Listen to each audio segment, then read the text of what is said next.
পরিচ্ছন্ন বিভাগের প্রধান কর্মকর্তা এখানে উপস্থিত আছেন এবং পরিচ্ছন্ন বিভাগের অন্যান্য কর্মকর্তারা এখানে আছেন।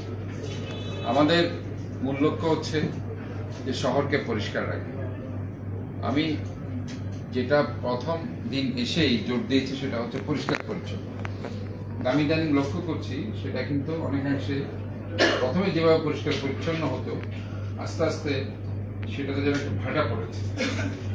আমি আবারও বলছি, কোনো ধরনের গাফিলতি আমি কখনো পছন্দ করি না।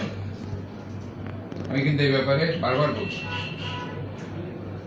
যদি কোনো ধরনের গাফিলতি কারোর কাছ থেকে দেখা যায় কাজে, এই ব্যাপারে কিন্তু আমি বলে দিচ্ছি, আমি বারবার সতর্ক করতেছি, আমি কিন্তু অনেককে অফ করে দেব কাজ থেকে।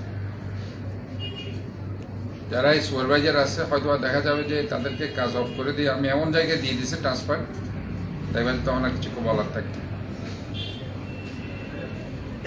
প্রত্যেকটা ওয়ার্ডে আমার লোক আছে, তারা মনিটরিং করছে। এই ব্যাপারে আমি সতর্ক করছি। পরিষ্কার পরিচ্ছন্নতার ব্যাপারে কিন্তু আমি বারবার কনসেন্ট্রেট করতে চেষ্টা করছি। এটা আমার প্রাইম, আমাদের মানুষের প্রতি আমাদের যে একটা কমিটমেন্ট, যে শহরকে সুন্দর করা, পরিষ্কার রাখা, ক্লিন রাখা, ময়লামুক্ত রাখা, দুর্গন্ধমুক্ত রাখা, এটা আমাদের কিন্তু প্রাইম।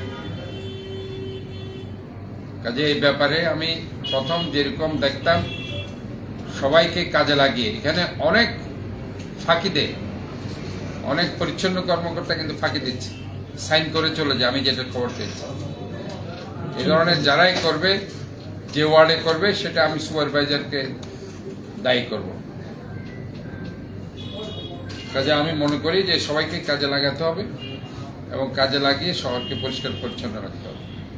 আর ঈদুল আজহার ব্যাপারে যেটা অতীতে যেভাবে হয়েছে, এর চাইতে আরো তড়িৎ গতিতে এই ময়লাগুলো ঈদুল আজহার দিনে সব ক্লিন করে শহরকে সুন্দর রাখতে হবে।